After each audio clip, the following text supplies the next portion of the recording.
ये बात सच है कि हम लोग एक अच्छे दौर से नहीं गुजर रहे हैं। कोरोना वायरस से हमारा देश ही नहीं पूरी दुनिया प्रभावित है और सबसे ज्यादा प्रभावित है हमारे डेली वेज वर्कर्स, जो देश के अलग अलग कोने से आते हैं रोजगार के लिए, ताकि वो अपना और अपने परिवार का पेट पाल सके। गिव इंडिया, एक्शन एड और हेलो लाया है मैं भी कोविड वॉरियर, एक इनिशिएटिव जिसमें हम सब साथ आए और कोविड-19 से लड़े। So join the cause and support our daily wage workers. जय हिंद।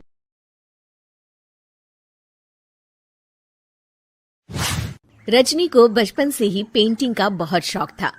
वो हमेशा से ही पेंटर बनना चाहती थी, पर उसके माँ और पिताजी ने उसको कभी भी इस चीज के लिए सपोर्ट नहीं किया और उसकी शादी नीरव से हो गई। नीरव रजनी को बहुत प्यार करता था, पर रजनी हमेशा चुपचाप ही रहती। वो इस शादी से खुश नहीं थी।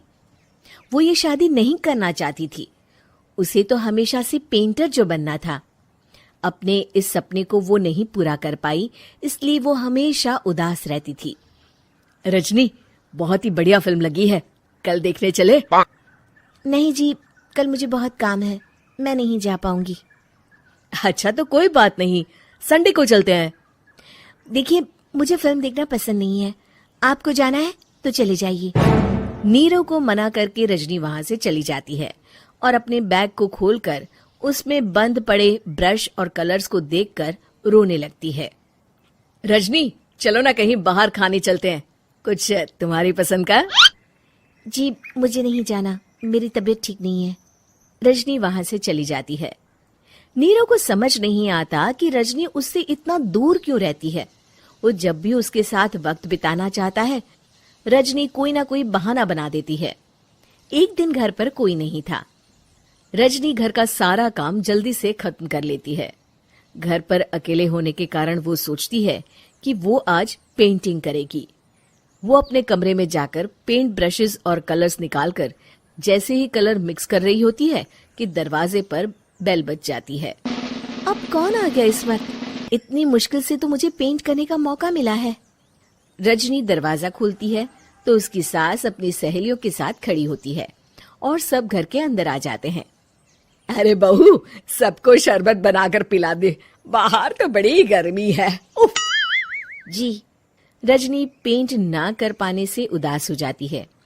उसे गुस्सा भी आ रहा होता है कि उसने इस शादी के लिए हाँ क्यों कह दी। वो रसोई में जा रही होती है कि उसकी सास उसे रोकती है।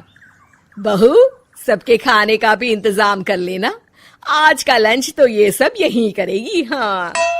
रजनी बिना कुछ कहे रसोई में चली जाती है। सबके लिए खाना बनाती है। सब खाना खाते हैं और रजनी घड़ी देखती है कि ये सब कब जाएंगे ताकि वो अपनी पेंटिंग कर सके। जब शाम होती है तब सब चले जाते हैं अपने घर। अरे बहू, सब तेरे खाने की तो बहुत तारीफ कर रहे थे, सबको बहुत अच्छा लगा खाना। आपको मुझे सुबह बताना चाहिए था ना कि आपकी सहेलियां आ रही हैं। पता भी है कितना वक्त लगा सारा खाना बनाने में। अरे बहू, तू ऐसे कैसे बात कर रही है मुझसे? तो और कैसे बात करूं? मैं इस घर की कोई नौकरानी नहीं हूं कि इतना काम करूंगी। रजनी अपने कमरे में जाकर दरवाजा बंद कर लेती है। शाम को जब नीरव आता है तो उसकी माँ उसे पूरी घटना के बारे में बताती है। क्या रजनी ने आपसे इस तरह बात की माँ? हाँ, और पता नहीं उसे क्या हो गया है, शाम से बाहर भी नहीं आई है। मैंने तो कई बार आवाज दी, खाना भी नहीं खाया उसने। तू ही बात करके देख ले बेटा। नीरव अपने कमरे का दरवाजा खटखटाता है।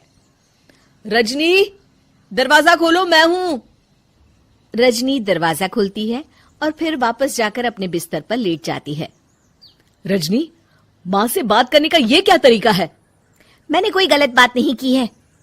अरे तुम क्यों ऐसे बर्ताव कर रही हो सबके साथ? क्या तुम इस शादी से खुश नहीं हो? रजनी कुछ नहीं बोलती। अरे बताओ मुझे रजनी, क्या ये शादी तुम्हारी मर्जी के खिलाफ हुई है?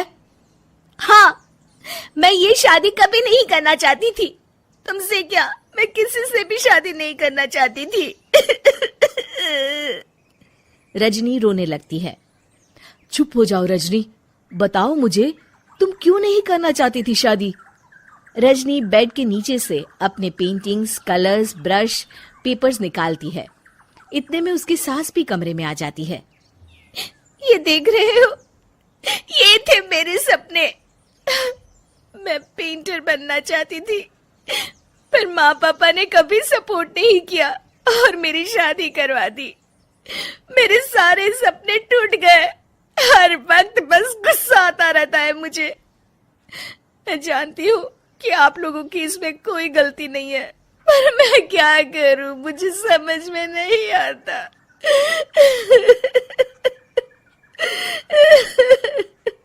रजनी फूट फूट कर रोने लगती है। मुझे माफ कर दीजिए, आप दोनों के साथ मैं बहुत बुरा बर्ताव कर रही हूँ। अरे रजनी बेटा, चुप हो जाओ तुम। नीरव पानी लेकर आता है। ये लो पानी पियो और शांत हो जाओ। रजनी पानी पीती है और उसकी सास पेंटिंग्स देख रही होती है। अरे नीरव, हमें तो पता ही नहीं था कि हमारी बहू कलाकार है। अरे कितनी अच्छी पेंटिंग्स बनाई है, देखो तो। ये वाली तो मैं अपने कमरे में ले जाऊंगी। आपको ये पेंटिंग्स अच्छी लगी? अच्छी नहीं, बहुत अच्छी लगी। और तुमने हमें बताया क्यों नहीं? तुम जब चाहे पेंटिंग कर सकती हो रजनी। हम तुम्हारे सपनों को पूरा करने में तुम्हारा पूरा साथ देंगे। हाँ बेटा, हम कला की कद्र करते हैं। हम कलाकार तो नहीं, पर मुझे गर्व है कि मेरी बहू एक कलाकार है। रजनी, नीरव और सास तीनों हंस पड़ते हैं।